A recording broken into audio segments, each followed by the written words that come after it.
नमस्कार मित्रों, आज का हमारा टॉपिक है बाल विकास, जो कि हम मनोविज्ञान की सीरीज चला रहे थे। तो उसमें मैंने आपको शिक्षा मनोविज्ञान के बारे में बता दिया था, मनोविज्ञान का विकास बता दिया था। और मैंने पिछले वीडियो में ही मैंने आपको बताया था कि जो एक टॉपिक आपका निकल के आता है बाल मनोविज्ञान, वो किससे निकला है? शिक्षा मनोविज्ञान से ही निकला है। और बाल मनोविज्ञान में हम क्या पढ़ते हैं? बालक के व्यवहार का अध्ययन करते हैं। और शिक्षा मनोविज्ञान में हम मानव के व्यवहार का अध्ययन करते हैं। ज़्यादा डिफरेंस नहीं है, सिर्फ छोटा सा अंतर है बाल मनोविज्ञान और शिक्षा मनोविज्ञान में। और आज का जो हमारा टॉपिक है वो है बाल विकास। जैसा कि यहाँ पर मैंने लिखा हुआ है, आज हमें पढ़ना है बाल विकास, जो कि आपके यूपी टेट के सिलेबस में शामिल है। तो इसके बारे में जान लेते हैं कि ये क्या है। ठीक है, आइए शुरू करते हैं।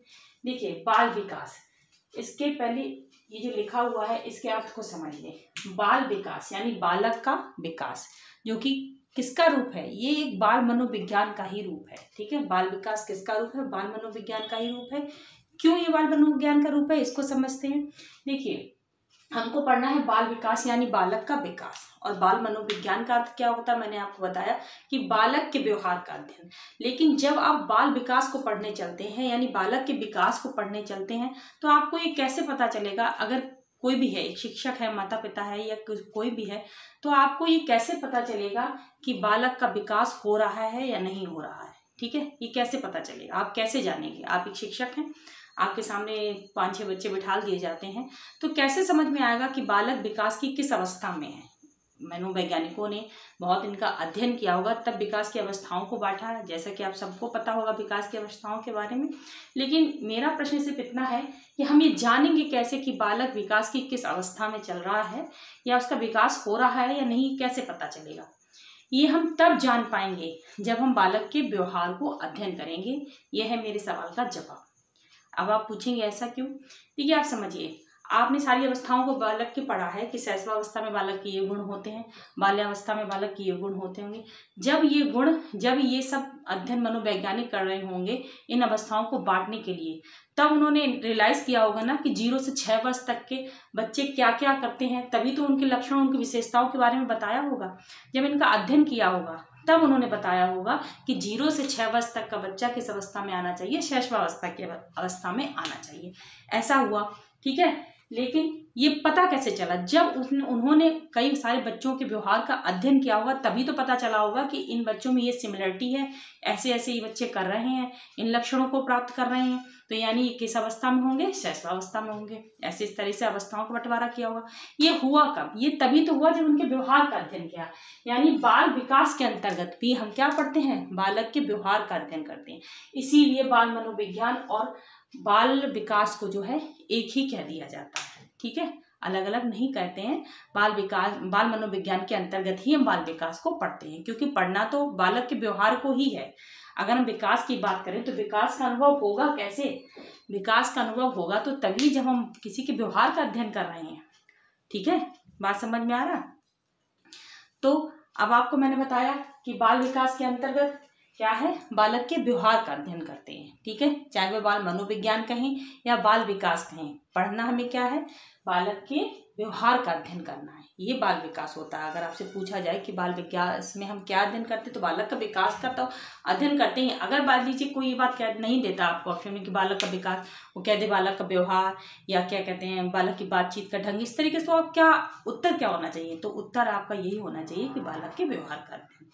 अब इसके बाद आता है, हमने जाना कि बाल विकास क्या है और बाल विकास के अंतर्गत हम क्या पढ़ते हैं। ठीक, इसके बाद ही जो आता है वो है कि बाल विकास की आवश्यकता क्या है, किस किस को इसकी आवश्यकता है बाल विकास पढ़ने की। ये भी तो एक प्रश्न है कि बाल विकास पढ़ रहे हैं तो क्यों पढ़ रहे हैं, और किसको इसको पढ़ना चाहिए, इसकी आवश्यकता क्यों है। देखिए, बाल विकास की आवश्यकता, अगर आप कोई भी व्यक्ति टीचिंग प्रोफेशन चुनता है कि हमको टीचिंग में जाना है या टीचिंग को अपना प्रोफेशन बनाना है, तो उसके लिए बाल विकास पढ़ना बहुत ही ज़रूरी है। क्योंकि आपका जो एक कहना चाहिए, आपका जो टीचर के उद्देश्य है वो है एक बालक का अध्ययन। तो बालक का अध्ययन आप कर कैसे पाएंगे जब आपको यही नहीं पता होगा कि हमें बालक के व्यवहार का अध्ययन करना है, या आपको वो तकनीक पता ही नहीं है जिनसे कि आप बच्चों को ऊंचा उठा सके, उनका स्तर और ऊंचाई तक ले जा सकें, तो फिर आप उनको कैसे पढ़ा पाएंगे। इसलिए ज़रूरी है कि टीचर के लिए बाल विकास का अध्ययन बहुत ही आवश्यक हो जाता है। और ऐसा नहीं है सिर्फ टीचर के लिए, देखिए टीचर को बाल विकास का ज्ञान होना चाहिए, क्या कहते हैं, माता पिता को भी होना चाहिए, और बहुत से लोगों को, जैसे कि बच्चों को जो डॉक्टर होते हैं उनको भी इस चीज़ का ज्ञान दिया जाता है, तभी तो बच्चों का इलाज ठीक से कर पाते हैं। कारागार में जो बच्चों की जो जेल होती हैं उनमें कारागार अटेंडेंट्स जो बनाए जाते हैं उनको भी बाल विकास का ज्ञान दिया जाता है, ताकि वो उन्हें गलत रास्ते से सही रास्ते की ओर ला सके। ऐसा नहीं कि बाल विकास सिर्फ एक टीचर को ही पढ़ना चाहिए, ऐसा नहीं, सबको इसका अध्ययन करना चाहिए, लेकिन सब इसका अध्ययन नहीं करते हैं। पर अगर आप टीचर बनने जा रहे हैं तो बाल विकास, बाल मनोविज्ञान पढ़ना अति आवश्यक है, इसीलिए इसको पाठ्यक्रम में भी रखा गया है। ठीक है, अब आप इमेजिन कीजिए कि अगर आप एक टीचर हैं, एक क्लास में जाते हैं। अब बाल विकास आवश्यक क्यों है टीचर के लिए, ये समझ लीजिए। अगर आप एक क्लास में पहुंचे तो उस क्लास में कोई अकेला एक बच्चा तो होगा नहीं, क्लास तो सामूहिक है, उसमें बहुत से बच्चे होंगे। ठीक है, और हर बच्चा अपने अपने अलग स्तर का होगा, अपनी अपनी अलग व्यक्तिगत विभिन्नता रखता होगा। ठीक है, अब कोई बच्चा बहुत होशियार होगा पढ़ने में, कोई बहुत कमजोर होगा, किसी की लिखावट बहुत सुंदर होगी, किसी की बहुत गंदी होगी, कोई बच्चा बहुत अच्छा उच्चारण करता होगा शब्दों का, कोई उच्चारण करने में बहुत तकलीफ हो रही होगी। ठीक है, बहुत सी समस्याएं होती हैं कक्षा की, जो कि एक शिक्षक के तौर पर ही आप जान सकते हैं। और आप क्लास में जाते हैं, जाते ही आप एक ही पैटर्न पर पढ़ाई शुरू कर देते हैं बच्चों की, बस आपने लिखा, बच्चों ने उतारा, सुनाया, ये पैटर्न आपने अपनाया। तो क्या इस तरीके से सारे बच्चों का विकास सही तरीके से संभव है? क्या वो उस स्तर से जा जाएंगे जो आप चाहते हैं कि एक टीचर के या एक शिक्षक के तौर पर आपका बच्चा जिस स्तर पर पहुंचे, वो आप उस स्तर तक बच्चे को ले जा पाएंगे? नहीं ले जा पाएंगे। ये तब होगा जब आप उन पूरी क्लास का अनुभव करें कि कौन से बच्चे को क्या कठिनाई हो रही है और इसे दूर करने के लिए क्या आप कर सकते हैं, आपके पास क्या तकनीक है, क्या उपाय है जिससे कि आप उस बच्चे की वो तकलीफ दूर कर सकें। तो आप क्या करेंगे, आप बीच का एक रास्ता, ऐसा रास्ता निकालेंगे, ऐसे अपने पढ़ाई की तकनीकों को बनाएंगे कि वो हर बच्चे की समझ में आए। या वो कमजोर बच्चा है तो वो भी कर सके, अगर होशियार बच्चा है तो वो भी कर सके। लिखाई के लिए आप कुछ ऐसी तकनीक बनाएंगे कि बच्चों की लिखावट को दूर कर सके, तो लिखावट को सही कर सकें। ठीक है, लिखावट में जो भी परेशानियां उनको दूर कर सकें। तो ऐसा होगा तो तभी जब आपको इन चीजों का ज्ञान होगा। ठीक है, तो ये ज्ञान तभी तो होगा ना जब आपने बाल विकास, बाल मनोविज्ञान पढ़ा होगा, क्योंकि वो यही एक विषय है जो आपको इन सब बातों का ज्ञान कराता है।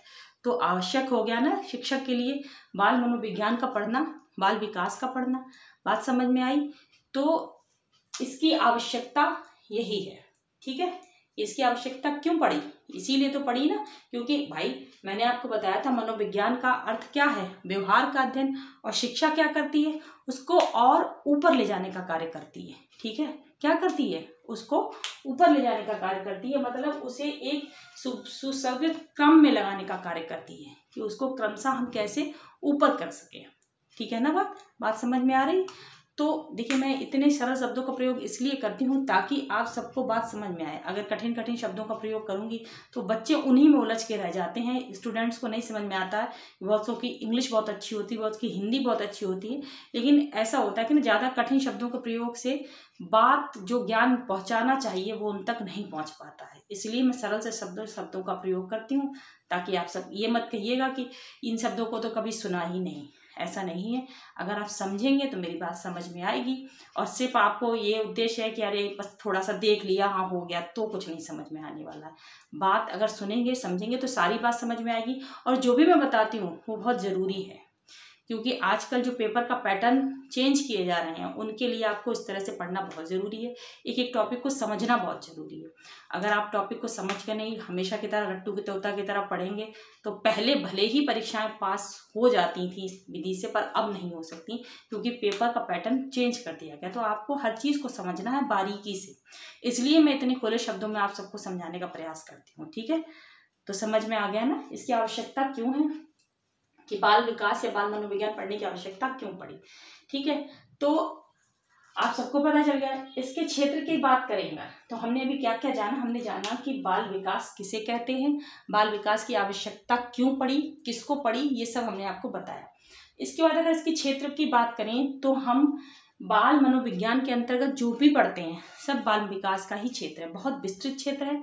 अगर आप इसको जानने की कोशिश, इसमें व्यक्तिगत भिन्नताएं हैं और क्या कहते हैं बालक की सभी अवस्थाओं का क्या कहते हैं अध्ययन करना है हम सबको, ठीक है। मानसिक स्थिति का अध्ययन करना है, उनकी सामाजिक स्थिति का अध्ययन करना है, हर उस चीज़ का अध्ययन करना है जिसका संबंध बालक से है, ठीक। इतनी सी बात समझ में आई। तो ये तो था आपका बाल विकास के बारे में कि हमको बाल विकास में क्या पढ़ना है। अब जैसा कि आप सब जानते हैं कि बाल विकास जो है वो दो शब्दों से मिलकर बना है, एक बाल और दूसरा विकास, ठीक। मैंने आपको बता दिया विकास का अर्थ व्यवहार का अध्ययन, मैंने ये भी बताया आपको। जैसे मनोविज्ञान का अर्थ मैंने बताया कि व्यवहार का अध्ययन, और विकास भी हम तभी जान पाएंगे जब हम व्यवहार को पढ़ेंगे। लेकिन इस विकास को, जब ये विकास शब्द इसके साथ लगा है तो इसके बारे में हमें और भी कुछ जानना है, ठीक है। इसके बारे में हमें और भी कुछ जानना है, जो कि हमारा एक अगला टॉपिक है जिसे कहते हैं अभिवृद्धि और विकास।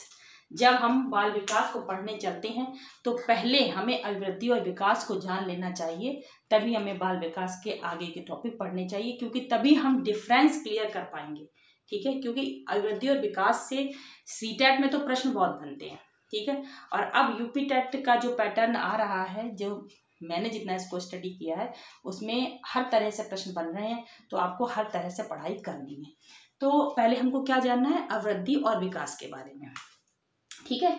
तो आइए समझते हैं। देखिए, विकास की, अभिवृद्धि की क्रियाएं, जो प्रक्रिया है वो जीवन पर्यंत चलने वाली प्रक्रिया है। पर ये होता क्या है, हम जान लेते हैं कि अभिवृद्धि और विकास क्या है।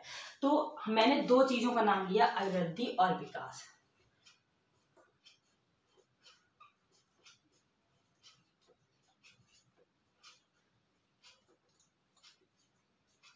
अभिवृद्धि तथा विकास, ये एक टॉपिक भी है आपके यूपी टेट में भी है और सी टेट में भी है।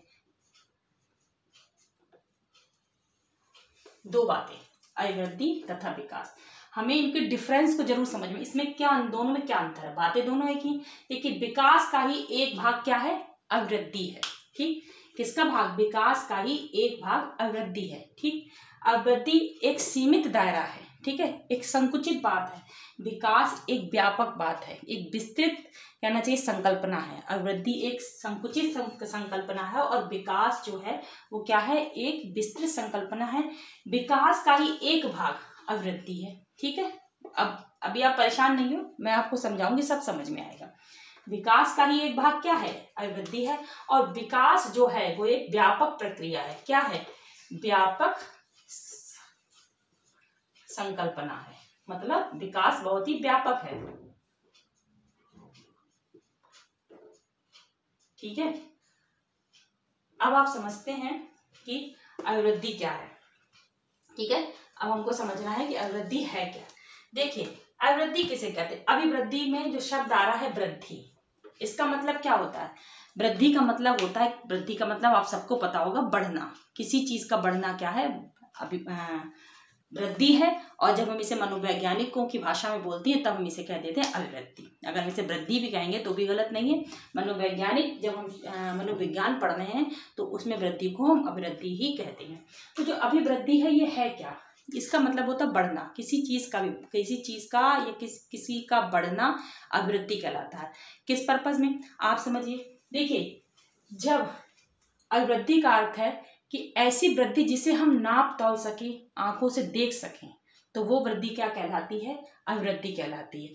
और ये मुख्यतः किससे संबंधित होती है, शारीरिक अंगों से संबंधित होती है। किससे संबंधित होती है, शारीरिक अंगों से संबंधित होती है। कि अंगों का जो है बढ़ना, बच्चा छोटा सा होता है तब उसके अंगों, आपने देखा कितना छोटा उसकी लंबाई होती है, धीरे धीरे बढ़ता है, उसकी हड्डियां मजबूत होती हैं, ठीक है, उनकी हड्डियों की संख्या जो होती है पहले से कम हो जाती है। तो ये सब क्या है, ये अभिवृद्धि है, ठीक। अगर अब आप इसको उदाहरण से, मैंने आपको बताया कि अभिवृद्धि का मेन उद्देश्य क्या है, अंगों से संबंधित होती है। अंगों के आकार में, उनके क्या कहते हैं, विस्तार में जो वृद्धि होती है, उनके भार में जो वृद्धि होती है, उसको हम क्या कहते हैं, अभिवृद्धि कहते हैं, ठीक है। तो अब जैसे उदाहरण से आप समझिए, अगर मैंने आपको बताया कि अभिवृद्धि को नापा तौला जा सकता है, उसे देखा जा सकता है, उसे आंखों से देख सकते हैं, तो वो अभिवृद्धि कहलाती है। अगर किसी बच्चे का वजन बढ़ गया तो आप उसे जान लेंगे ना। कैसे जानेंगे? जब उस बच्चे को अगर वजन आपने तुलवाया है, उसको नपवाया है, तो आप कैसे जानेंगे? तो वजन उसका बढ़ गया तो आपको दिखाई दिया, समझ में आया, तो वो क्या होगी, उसके शारीरिक वजन में वृद्धि हुई, ठीक है, तो वो क्या कहलाएगी, वो अभिवृद्धि के अंतर्गत आएगा।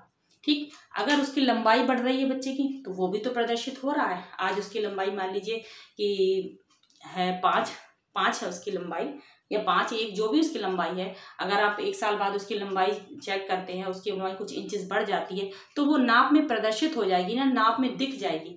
तो ये नाप आपको दिखेगी, आप इसे नाप सकते हैं उसकी लंबाई को। आज अगर इतनी है तो कल बढ़ जाएगी। तो ये जो है वृद्धि आपको दिख रही है, तो ये चीज़ क्या कहलाएगी, ये अभिवृद्धि कहलाएगी।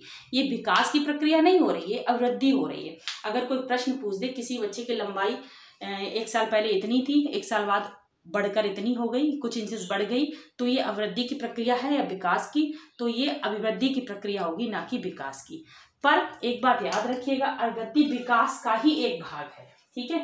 इस विकास में अभिवृद्धि भी निहित है, ठीक है, पर अभिवृद्धि में आप कहिए विकास निहित है, तो ऐसा नहीं है, ठीक।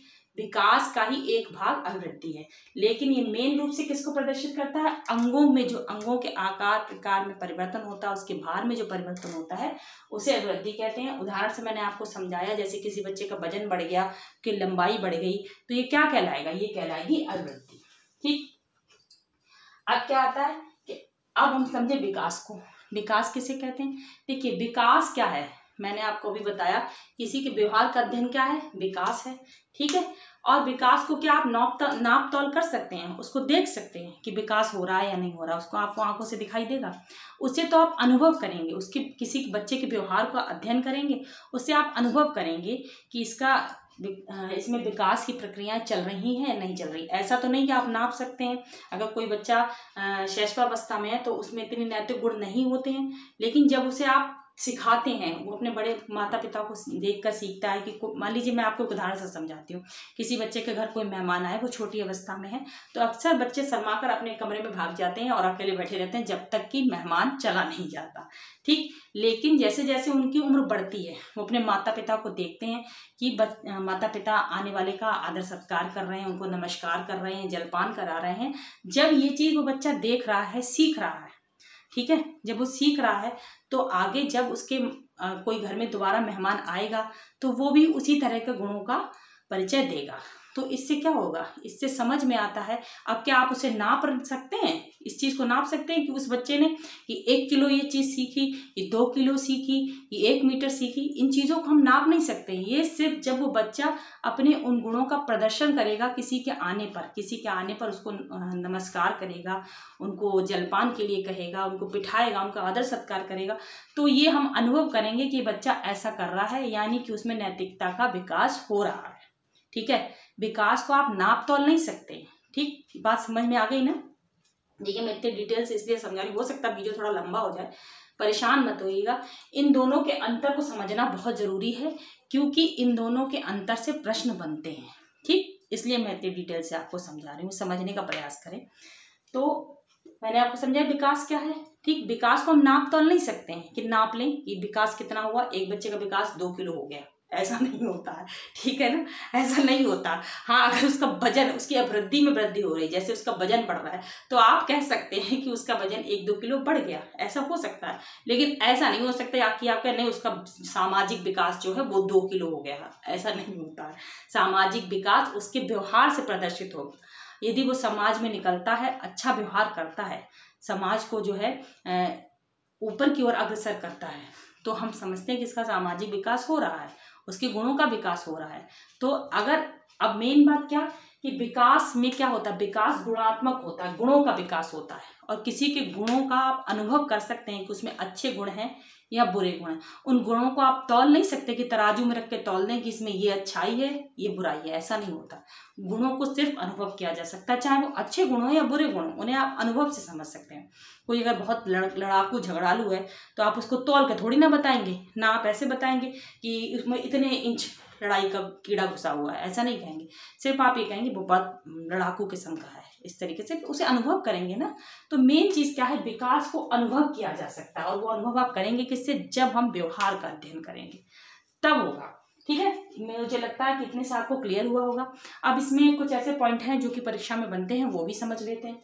जैसे क्या, जैसे कि आपसे ये कह दिया जाए कि विकास मात्रात्मक होता है या गुणात्मक या परिमाणात्मक। ठीक है, परिमाणात्मक। ठीक, तो आपको मैं बता दूं कि जो अवृद्धि की प्रक्रिया है ये कैसी होगी, ये मात्रात्मक होगी। मात्रात्मक का अर्थ क्या होता है, जिसकी मात्रा का निर्धारण किया जाए वो मात्रात्मक। तो अवृद्धि कैसी होगी, ये होगी मात्रात्मक। अवृद्धि हमेशा मात्रात्मक होती है। कैसी होती है, मात्रात्मक, यानी इसकी मात्रा का निर्धारण किया जा सकता है। जैसे कि मैंने अभी आपको बताया, वजन को नापा जा सकता है, उसकी लंबाई को नापा जा सकता है। ठीक है, उसके जो भी अंगों में परिवर्तन हो रहा है वो आपको दिखाई देगा। ठीक, और क्या, इसको नाप तौल कर सकते हैं।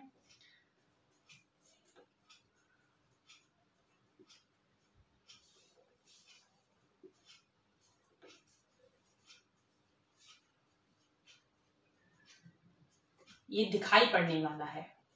ठीक है, ये हमें दिखाई देगा, जो भी परिवर्तन होगा वो हमको दिखाई पड़ेगा।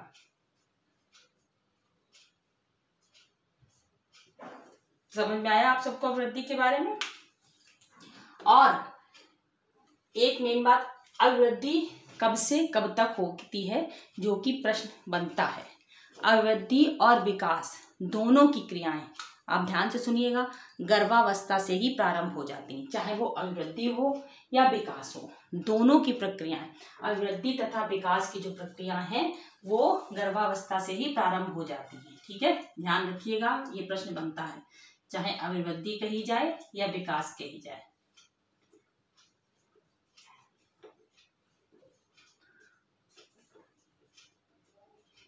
विकास कैसे, वो भी मैं आपको समझाती हूँ। प्रारंभ जो है, ये प्रश्न बनता है, इसलिए मैंने आपको बताया कहाँ से हो जाता है, गर्भावस्था से।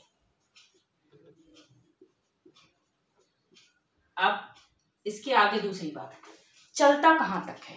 गर्भावस्था से दोनों क्रियाएं प्रारंभ, दोनों अवृद्धि तथा विकास जो है, दोनों संकल्पनाएं जो है, दोनों क्रियाएं जो है, वो कहाँ से प्रारंभ हो जाती हैं, जब बच्चा जो है माँ के गर्भ में आता है, यानी गर्भावस्था से शुरू हो जाती हैं। लेकिन इनकी जो कहने चाहिए चलने की जो अंतिम वो है वो अलग अलग है।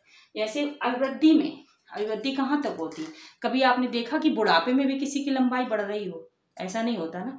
जैसे प्रौढ़ावस्था में, जब किशोरावस्था की बाद की जो अवस्था है, प्रौढ़ावस्था है या इसके बाद वृद्धावस्था है, इसमें आपने देखा कि किसी की लंबाई बढ़ जाए, ऐसा देखा नहीं देखा कि किसी को बहुत कहना चाहिए स्फूर्ति वाला शरीर बन जाए, ऐसा होता है, ऐसा नहीं होता। ठीक, तो ये क्रिया किसकी, अवृद्धि, जो मैंने कहा शरीर से संबंधित, ठीक, अंगों से संबंधित। ये विकास जो है एक उम्र तक होते हैं, जो कि गर्भावस्था से कहाँ तक होते हैं, ये किशोरावस्था तक। ठीक है, अवृद्धि कहाँ तक चलती है, अगर हम कहें गर्भावस्था से किशोरावस्था तक अवृद्धि की जो प्रक्रिया है वो चलती है। यानी अंगों का जो है विकास, अंगों का जो है बढ़ना कब तक होता है, वो तब तक होगा जैसे गर्भावस्था से, मान लीजिए बच्चा माँ के गर्भ में आता है, तो गर्भ में क्या बच्चे के शरीर का विकास नहीं होता। अगर नहीं होता तो भ्रूण से इतना बड़ा बच्चा कैसे बन जाता, समझिए आप। तो इसका मतलब है कि बच्चे का शारीरिक विकास जो है माँ के गर्भ में चालू है, तभी तो बच्चा भ्रूण से बच्चा बन गया। ठीक है, इतनी बात समझ में आया। और ये जब वो जन्म ले लेता है तो उसके बाद आपने, ऐसा तो कोई नहीं होगा जिसने बच्चे नहीं देखे होंगे, छोटे से कैसे बड़े होते जाते हैं, तो इनका ये शरीर ही तो बढ़ रहा है, इसी से तो उनकी अभिवृद्धि हो रही है। तो ये प्रवृत्ति कब तक होती है, जैसे आपने देखा कि जब बच्चा 5 साल का है तो उसकी लंबाई कुछ है, फिर धीरे धीरे धीरे किशोरावस्था तक उसकी लंबाई बढ़ती जा रही है। तो ये लंबाई बढ़ना है वो किसका गुण है, अभिवृद्धि का। लेकिन किशोरावस्था के बाद आ जाती है प्रौढ़ावस्था, और प्रौढ़ावस्था के बाद वृद्धावस्था। क्या इन अवस्थाओं में किसी ने भी देखा है कि किसी की लंबाई बढ़ रही हो, ठीक, या कोई जो है बहुत हेल्दी हो रहा हो, इस तरीके का आपने देखा, नहीं देखा होगा, क्योंकि ये होता ही नहीं है। ये जो अवृद्धि की क्रियाएं हैं जो इसमें ये किशोरावस्था तक ही चलती हैं। ठीक, ठीक, सब बात में समझ में आया। जन्म से लेकर किशोरावस्था तक अभिवृद्धि की क्रियाएं चलती हैं। लेकिन यहीं पे अगर हम विकास की बात करें तो विकास जो है वो जीवन पर्यंत चलने वाली प्रक्रिया है। ठीक, गर्भावस्था से लेकर जीवन पर्यंत चलता है। विकास की जो प्रक्रिया है वो गर्भावस्था में भी प्रारंभ हो जाती है। और अब आप कहेंगे कि गर्भावस्था में आप कैसे कह रहे हो, अभी तो आप कह रहे थे कि विकास में जो है आप बालक के व्यवहार का अध्ययन होता है, ये सब कह रहे हैं। देखिए, बात बिल्कुल सही है, पॉइंट भी सही है, लेकिन गर्भावस्था में बालक का विकास होता है, क्यों नहीं होता है? शरीर का विकास तो हो रहा है, मस्तिष्क का विकास तो हो रहा है, ठीक है, बालक के शरीर का भी विकास हो रहा है, जिसे आप अभिवृद्धि के रूप में पढ़ रहे हैं। मैंने आपको बताया कि अभिवृद्धि विकास का एक भाग है, विकास से अलग नहीं है कि अभिवृद्धि और विकास अलग है, लेकिन हमें इनके डिफरेंस को समझना है कि इनका डिफरेंस क्या है। तो अभिवृद्धि जब हो रही है इसका मतलब कि विकास भी हो रहा है, उसका शारीरिक और उसका मानसिक विकास भी हो रहा है। ठीक है, बात समझ रहे हैं? अगर माँ से जब कोई स्त्री गर्भवती होती है तो उससे कहते हैं कि अच्छे अच्छे आप बुक्स पढ़िए और अच्छे वातावरण में रहिए। किस लिए कहते हैं? ताकि बालक का जो है मानसिक विकास, बालक में अच्छे गुण आए, इसीलिए तो कहा जाता है। इसलिए थोड़ी ना कहा जाता है कि बच्चा निकल कर बिगड़ जाएगा, इसलिए तो नहीं कहते। कहा तो इसीलिए जाता है कि उसका जो गुणात्मक विकास हो वो बहुत अच्छा हो, इसलिए माँ को कहा जाता है कि आप अच्छे अच्छे कार्य कीजिए। ठीक, तो बात क्लियर हो गई कि विकास और अभिवृद्धि दोनों की क्रियाएं जो हैं वो विकास की क्रिया जो है वो गर्भावस्था से, अभिवृद्धि की क्रिया भी गर्भावस्था से प्रारंभ होती है, पर इनका समापन, अभिवृद्धि का समापन किशोरावस्था में हो जाता है और विकास जो है वो निरंतर चलने वाली प्रक्रिया। ये कम ज्यादा हो सकता है कि किसी एज में विकास की प्रक्रिया कम हो गई, किसी में ज्यादा हो गई, कम ज्यादा हो सकता है, पर ये बंद हो जाए ऐसा नहीं होता। जब तक व्यक्ति की मृत्यु नहीं हो जाती तब तक विकास की प्रक्रियाएं चलती रहती हैं। क्या व्यक्ति जो है जन्म हुआ उसके बाद उसका व्यवहार होना प्रारंभ हो जाता है? वो कुछ ना कुछ सीखता रहता है, जीवन पर्यंत वो सीखता रहता है, और जब वो सीखेगा तो उसके व्यवहार में परिवर्तन होगा और उसी व्यवहार का अध्ययन करना ही तो विकास है, यही तो विकास है ना। तो जीवन पर्यंत व्यक्ति कुछ ना कुछ सीखता रहता है, उसका विकास चलता रहता है। और विकास कोई एक ऐसा क्षेत्र नहीं है कि छोटा सा बस ये हमने कह दिया कि ये विकास हो गया। विकास के बहुत से पहलू हैं, जैसे कि विकास का शारीरिक, नैतिक, सामाजिक, व्यक्तिगत, राष्ट्रीय, ये सब विकास के ही पहलू हैं। ठीक, विकास इसीलिए तो मैंने कहा कि विकास बहुत ही व्यापक प्रक्रिया है, ये मैंने बताया ना। व्यापक मैंने इसे क्यों कहा? क्योंकि ये व्यक्ति का चहुमुखी विकास करता है। ठीक है, इसमें क्या व्यक्ति का चहुमुखी हमें परिवर्तन देखना है, जिसमें कि मैंने आपको बताया जैसे व्यक्ति का सामाजिक विकास भी हमें पढ़ना है, नैतिक विकास भी पढ़ना है बालक का, ठीक है, उसका व्यक्तिगत विकास भी पढ़ना है, ये सब पढ़ना है हमें, संवेगात्मक विकास उसका पढ़ना है। तो विकास जो है क्या करता है? व्यक्ति का चहुमुखी परिवर्तन जो है वो विकास कहलाता है। तो विकास की प्रक्रिया हमने कहाँ तक पढ़नी है? विकास की प्रक्रिया जो है वो जीवन पर्यंत चलती है। कैसे चलती है? जीवन पर्यंत, यानी गर्भावस्था से मृत्यु तक। जीवन पर्यंत का मतलब क्या हुआ? मृत्यु तक। समझ में आई बात?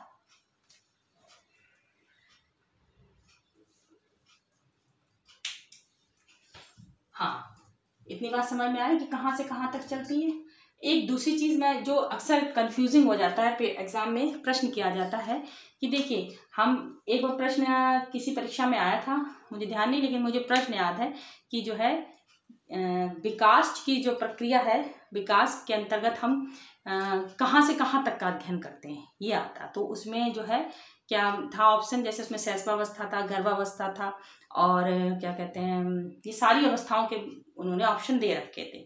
तो उसका जो उत्तर था वो था गर्भावस्था से। विकास की जो प्रक्रिया है वो गर्भावस्था से प्रारंभ होती है, लेकिन शिक्षा मनोविज्ञान के अंतर्गत हम जो, या बाल मनोविज्ञान के अंतर्गत जो हम अध्ययन प्रारंभ करते हैं वो किससे करते हैं? वो शैशवावस्था से करते हैं। इसीलिए बच्चे अक्सर कंफ्यूज हो जाते हैं कि इसका उत्तर क्या होना चाहिए, कि विकास की अवस्थाएं कहाँ से प्रारंभ होती है। तो विकास की अवस्था तो गर्भावस्था से ही प्रारंभ होती है। ठीक है, ध्यान रखिएगा, गर्भावस्था से ही विकास की अवस्था प्रारंभ होती है। और हम बाल मनोविज्ञान के अंतर्गत जो है गर्भावस्था से किशोरावस्था तक का अध्ययन करते हैं। क्यों करते हैं? क्योंकि भाई जो व्यवहार परिवर्तन की प्रक्रिया है, ठीक, वो कहाँ तक चल रही, और हम बालक के व्यवहार के परिवर्तन की प्रक्रिया को पढ़ रहे हैं, ना कि मानव के व्यवहार की प्रक्रिया को। जब हम बालक के व्यवहार, और बालक कब तक रहता है? किशोरावस्था तक तो बालक माना जाता है, उसके बाद तो वो किशोर तक तो बालक माना गया, उसके बाद तो प्रौढ़ावस्था में पहुंच जाता है। ठीक है, तो किशोरावस्था तक हम अध्ययन करते हैं। ठीक, और जो शिक्षा मनोविज्ञान है उसमें हम शैशवावस्था से प्रारंभ करते हैं और किशोरावस्था तक का अध्ययन करते हैं। इसलिए बच्चे अक्सर कंफ्यूज हो जाते हैं और ये कह देते हैं कि विकास की जो प्रारंभ है वो कहाँ से होता है, शैशवावस्था से होता है, पर ऐसा नहीं है, वो गर्भावस्था से ही होता है। और शिक्षा मनोविज्ञान के अंतर्गत हम गर्भावस्था को पढ़ाई मतलब अपने सिलेबस में क्यों नहीं जोड़ते हैं, ये भी समझ लीजिए। क्योंकि हम जो बाल मनोविज्ञान है इसके अंतर्गत बालक के व्यवहार का अध्ययन करते हैं। क्या गर्भ के अंदर बालक जो भी व्यवहार कर रहा है या जो भी विकास उसका हो रहा है, क्या वो आप देख सकते हैं, क्या आप उसका अनुभव कर सकते हैं? नहीं कर सकते ना। इसलिए उसे हम अपने इसके क्षेत्र में नहीं रखते हैं। ठीक, बाल विकास के क्षेत्र में शिक्षा मनोविज्ञान में उसका अध्ययन नहीं करते हैं, क्योंकि शिक्षा मनोविज्ञान अध्ययन वही है ना जो जिसका प्रत्यक्ष हमें दिखाई दे रहा हो व्यवहार, उसी का तो हम अध्ययन करेंगे। जो व्यवहार हमें दिख नहीं रहा उसका अध्ययन हम कैसे कर सकते हैं? और बालक माँ के गर्भ में है, वो हम तो नहीं, तो बाहरी आंकड़ों से देख सकते हैं कि बालक गर्भ में खुश है कि नाराज है कि कैसा है, ये दिख सकता है? नहीं दिख सकता है। इसलिए शिक्षा मनोविज्ञान में हम गर्भावस्था का अध्ययन नहीं करते हैं, पर विकास की जो प्रक्रिया है वो गर्भावस्था से ही प्रारंभ आती है। अगर ये प्रश्न आपसे पूछा जाता है कि विकास की जो क्या कहते हैं अवस्था है वो कौन कौन सी हैं, तो उसमें आप गर्भावस्था को भी इंक्लूड करेंगे, क्योंकि गर्भावस्था से ही विकास प्रारंभ हो जाता है, विकास या वृद्धि जो भी पूछी जाए। ठीक, बात क्लियर हो गई? समझ में आया? इतनी बात आप सबको क्लियर हो गई होगी। अब इसके बाद जो है हम इसके अंतर को पढ़ रहे थे। ठीक है, तो मैंने आपको बताया ये मात्रात्मक होता है, मात्रात्मक का अर्थ मैंने समझा दिया। और विकास जो होता है वो कैसा होता है? गुणात्मक होता है। ये मैंने अभी आपको बताया कि गुणों का हम अनुभव कर सकते हैं, किसी गुण को नाप तो नहीं सकते। और कैसा होता है?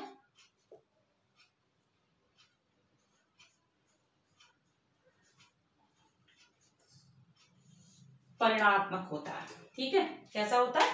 परिणात्मक, मतलब परिणाम पता चलते हैं कि विकास के परिणाम क्या हैं और किन गुणों का विकास हुआ।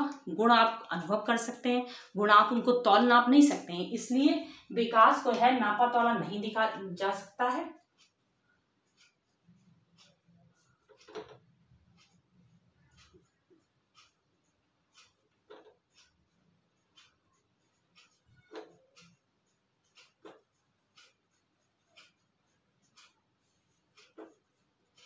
ठीक है, विकास व्यापक संकल्पना है और वृद्धि संकुचित संकल्पना है। व्यापक संकल्पना के अंतर्गत क्या आता है कि जो विकास है बालक का चहुमुखी अध्ययन है, जिसमें कि आप उसका शारीरिक विकास भी पढ़ेंगे, नैतिक विकास भी पढ़ेंगे, उसका सामाजिक विकास, संवेगात्मक विकास, उसका हर पहलू का विकास आपको इस प्रक्रिया के अंतर्गत पढ़ना है।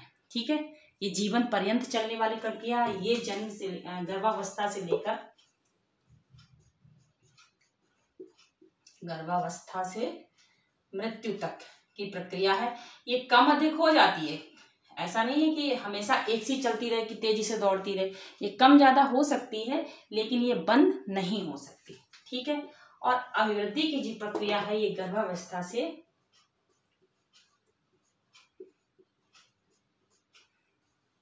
किशोरावस्था तक चलती है।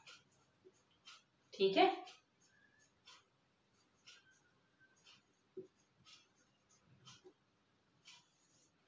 ठीक, यानी 0 से लेकर अगर हम इसको कहें 18 वर्ष तक, और इसको तो आपको पता ही है 0 से लेकर मृत्यु तक। ठीक है, बात समझ में आ गई? इतनी बात क्लियर हो गई आप सबके? ठीक, इसमें जो भी परिवर्तन होंगे वो सब आपको क्या कहेंगे, आप उनका अनुभव कर सकते हैं। ठीक, और इसमें जो भी परिवर्तन होंगे वो सब आपको दिखाई पड़ेंगे, उन्हें आप नोट डाउन भी कर सकते हैं। ठीक, तो मुझे लगता है अवृद्धि और विकास में आपने अंतर को स्पष्ट कर लिया होगा।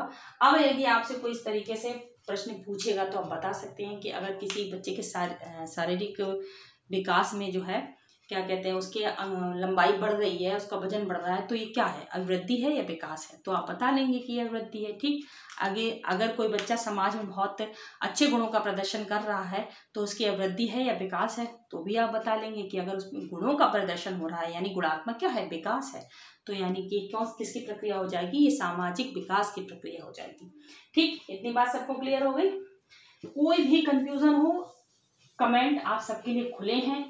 देखिए, मैं कभी नहीं कहती कि आप सब मुझे अच्छे ही कमेंट दें। अगर आपको कुछ समझ में नहीं आ रहा है तो आप मुझे बताइए, मैं ज़रूर उन समस्याओं को दूर करने का प्रयास करूँगी, ठीक है। पर बताइए, अगर आप बताएंगे नहीं तो मुझे कैसे पता चलेगा कि मेरा समझाया आप तक पहुंच रहा है या नहीं। जिस विषय को मैं समझा रही हूँ, जिस विषय को मैं पढ़ा रही हूँ, विषय ही ऐसा है, अगर मैं ही आप तक अपनी बात को नहीं पहुंचा पाई तो पढ़ना ही बेकार है और मेरा पढ़ाना भी बेकार है। तो आप लोग ज़रूर कमेंट के माध्यम से बताया करिए कि कैसा लगा, आपको समझ में आया या नहीं आया, या कुछ भी कोई भी दिक्कत होती है तो उसके बताइए। कमेंट खुले हुए हैं, कमेंट के माध्यम से बताइए ताकि मैं उन्हें दूर कर सकूं। तो अभिवृद्धि और विकास और बाल विकास जो है आज मैंने शुरू कर दिया, और इसका पहला टॉपिक अभिवृद्धि विकास वो पढ़ाया।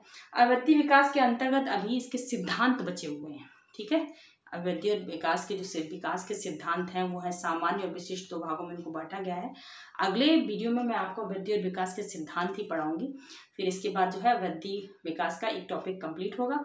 इसके बाद जो है हम बाल विकास की अवस्थाएं पढ़ाएंगे और धीरे धीरे करके अपने सिलेबस को आगे की ओर बढ़ाएंगे, ठीक है।